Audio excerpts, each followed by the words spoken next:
भोलू, चुन्नी और ग्राम सभा की गड़बड़झाला। एक गांव का सवेरा। सूरज की पहली किरण जैसे ही रामपुर गांव की लाल मिट्टी को छूती है, वैसे ही मुर्गा कुकड़ूकू करता है और उसके पीछे भोलू की आवाज आती है। ए कुकड़ू, जरा धीरे बोल, अभी नींद खुली है मेरी। भोलू गांव का सबसे मस्तमौला आदमी था, मेहनत से ज्यादा हंसी मजाक में विश्वास रखने वाला।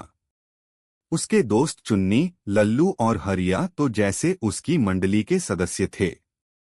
गांव के लोग इन्हें चार धाम कहकर चिढ़ाते थे, क्योंकि ये चारों जहां जाते वहां हंसी ठिठोली का मेला लग जाता। भोलू की एक आदत थी, जब तक किसी को हंसा न दे उसे चैन नहीं आता। कभी कभी तो गांव के बुजुर्ग तक उसके शिकार बन जाते। दो चुन्नी की अद्भुत योजना। एक दिन भोलू और चुन्नी तालाब किनारे बैठे थे, जहां मछलियां उछल रही थीं और दोनों के हाथ में अधजली बीड़ी थी। चुन्नी बोला, भोलू, सोच रहा हूं कि कुछ बड़ा किया जाए। भोलू ने पूछा, क्या बड़ा? पिछली बार बड़ा किया था तो सरपंच ने 4 दिन तक काम पर नहीं जाने दिया था। चुन्नी मुस्कराया, इस बार कुछ अलग होगा। सुना है अगले हफ्ते ग्राम सभा की मीटिंग है, सरपंच जी ने कहा है, जो अच्छा सुझाव देगा उसे इनाम मिलेगा। भोलू की आंखों में चमक आई। इनाम?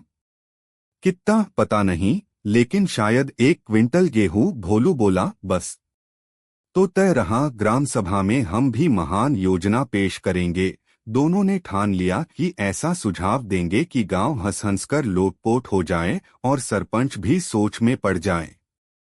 3 योजना का जन्म। अगले दिन भोलू और चुन्नी ने पेड़ के नीचे बैठक जमाई। लल्लू और हरिया भी आ गए।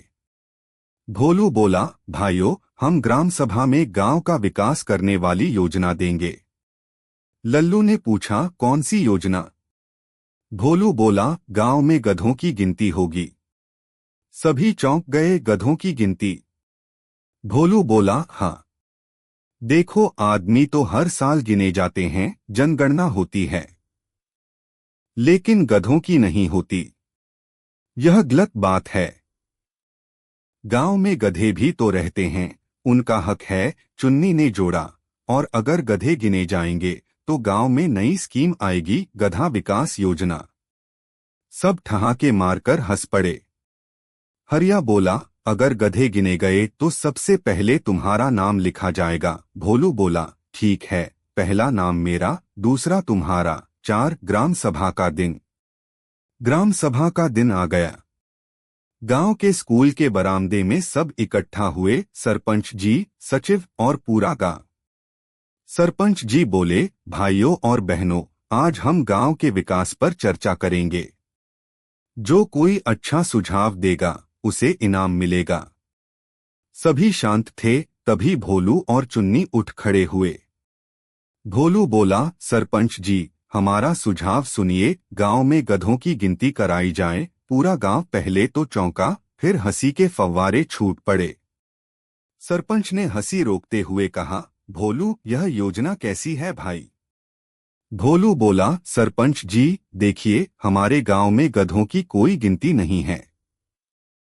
हम नहीं जानते कितने गधे हैं। अगर कभी सरकार को गधा घास योजना लानी पड़ी तो हम कैसे बताएंगे कि हमें कितने गधों का चारा चाहिए? चुन्नी बोला, और अगर कोई गधा चोरी हो जाए तो पुलिस में शिकायत कैसे करें? गिने हुए गधे होंगे तो रिकॉर्ड रहेगा। लोग पेट पकड़कर हंसने लगे।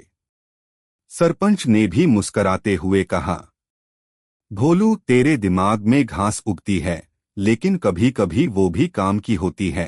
5 भोलू की फजीहत सभा खत्म होने के बाद सरपंच ने मजाक में कहा, भोलू, अच्छा है, तू ही ये काम संभाल ले। गधों की गिनती तू करेगा। भोलू बोला, मजाक मत करो सरपंच जी। सरपंच बोले, नहीं नहीं, ये तो गांव का काम है। तूने प्रस्ताव रखा है, अब अमल भी तू ही करेगा। अब भोलू फंस गया। अगले दिन से उसे गधा गिनने का अधिकारी बना दिया गया। 6 गधों की खोज। भोलू और चुन्नी ने कंधे पर एक पुरानी डायरी टांगी और निकल पड़े। पहले पहुंचे कालू धोबी के यहाँ। भोलू बोला, कालू तेरा गधा कहाँ है? कालू बोला, वो तो खेत में गया है कपड़े सुखाने। भोलू बोला, कपड़े सुखाने गया है या धोने? कालू बोला, अरे भाई, उसका काम है कपड़े लादना। भोलू ने डायरी में लिखा, गधा नंबर 1 कालू धोबी का नाम काला बाबू। फिर वो बृजनंदन कुम्हार के पास गए। भोलू बोला, तेरा गधा कहाँ है?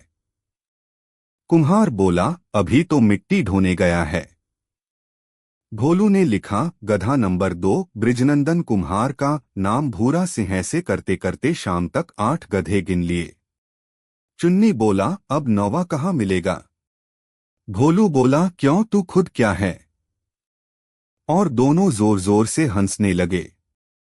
7 गधा गिनती की रिपोर्ट। 3 दिन बाद भोलू ने एक रिपोर्ट बनाई। गधा जनगणना रिपोर्ट 2025 ग्राम रामपुर। कुल गधे 8। औसत वजन 125 किलो। औसत काम का समय सुबह 8 से शाम 6। विशेष टिप्पणी, कुछ गधे इंसानों से ज्यादा समझदार हैं। जब भोलू रिपोर्ट लेकर सरपंच के पास पहुंचा तो पूरा पंचायत घर ठहाकों से गूंज गया। सरपंच बोले, भोलू तूने तो कमाल कर दिया, लेकिन बता, गधों को गिनते गिनते तेरा दिमाग गधा नहीं बन गया? भोलू बोला, सरपंच जी, अब तो मुझे लगता है कि मैं गधों से बातें भी कर सकता हूँ। 8 नया बवाल। इसी बीच गांव में अफवाह फैल गई कि सरकार अब गधा पालन योजना शुरू करने वाली है। भोलू की रिपोर्ट देखकर सबको लगा कि वही योजना आएगी। लोगों ने अपने अपने गधों को नहलाना संवारना शुरू कर दिया ताकि जब अफसर आए तो उनका गधा सबसे सुंदर दिखे। हरिया बोला, मेरा गधा तो अब मेला जीत सकता है। लल्लू बोला, मैंने अपने गधे को नया गले का पट्टा पहनाया है, आई लव यू लिखा है उस पर। गांव के बच्चे गधों पर फूल माला डालकर घूमने लगे। पूरा गांव गधा उत्सव बन गया। 9 अफसर का आगमन। एक दिन अचानक ब्लॉक से अफसर आ गए। पूरे गांव ने सोचा, लो योजना शुरू हो गई। अफसर ने पूछा, ग्राम सभा की आखिरी रिपोर्ट कहाँ है? सरपंच ने भोलू की रिपोर्ट थमा दी। अफसर ने पढ़ा और जोर से हंसने लगे। उन्होंने कहा, भाई ये तो मजाक में लिखा है ना? भोलू बोला, नहीं साहब, ये गांव का असली डेटा है। अफसर बोले, तो ये गधों के नाम काला बाबू भूरा सिंह किसने रखे? भोलू बोला, गांव वालों ने प्यार से। अफसर बोले, अच्छा, तो तू ही वो आदमी है जिसने गधा जनगणना कराई? भोलू बोला, जी वही। अफसर मुस्कराए और बोले, तू सरकारी नौकरी के काबिल है, तुझे गधा विभाग में रख लेना चाहिए। पूरा गांव हंसी से लोटपोट हो गया। 10 इनाम और इज्जत। अगले दिन सरपंच ने गांव की चौपाल में घोषणा की, भोलू ने गांव में सबसे मनोरंजक और अनोखी योजना दी है, इसलिए उसे विशेष इनाम दिया जाता है। भोलू को मिला एक बोरी चारा, एक टोपी और एक प्रमाण पत्र जिस पर लिखा था, गधा गिनती अधिकारी भोलू रामपुरिया, ग्राम पंचायत रामपुर द्वारा सम्मानित। गांव वाले हंसी से फट पड़े। भोलू ने टोपी पहनकर गर्व से कहा, अब से मुझे भोलू नहीं, भोलू इंस्पेक्टर गधा विभाग कहो। 11 चुन्नी की चाल। अगले दिन चुन्नी बोला, भोलू अब अगली ग्राम सभा में नई योजना देंगे। भोलू ने आंखें बड़ी की, अब क्या गिनेगा तू? भैंसे? चुन्नी बोला, नहीं, इस बार मच्छर जनगणना। भोलू बोला, साले, पहले गधों से पीछा छूटा नहीं, अब मच्छर गिनेंगे। चुन्नी बोला, सोचो ना, अगर सरकार को पता चल गया कि हमारे गांव में कितने मच्छर हैं तो मच्छर भगाने की दवा ज्यादा मिलेगी। भोलू ने सिर पकड़ लिया, अगर ऐसा चला तो अगली बार लोग हमें भी गिनने लगेंगे। गधा प्लस मच्छर विभाग। 12 कहानी का अंत या शायद शुरुआत।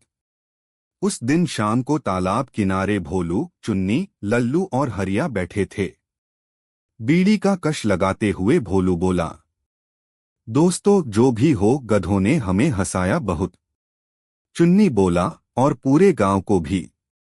हरिया बोला, भोलू तेरी वजह से गांव का नाम अखबार में आया, रामपुर बना देश का पहला गधा गिनने वाला गांव। भोलू ने मुस्कराकर कहा, जो काम हंसी में हो जाए वही असली विकास है। सूरज ढलने लगा और तालाब के किनारे चारों के ठहाके गूंज उठे, जैसे पूरा रामपुर गांव हंसी की मिठास में डूब गया हो। कहानी पसंद आई हो तो प्लीज कहानी को लाइक करें, कमेंट करें और दोस्तों में शेयर करें। धन्यवाद।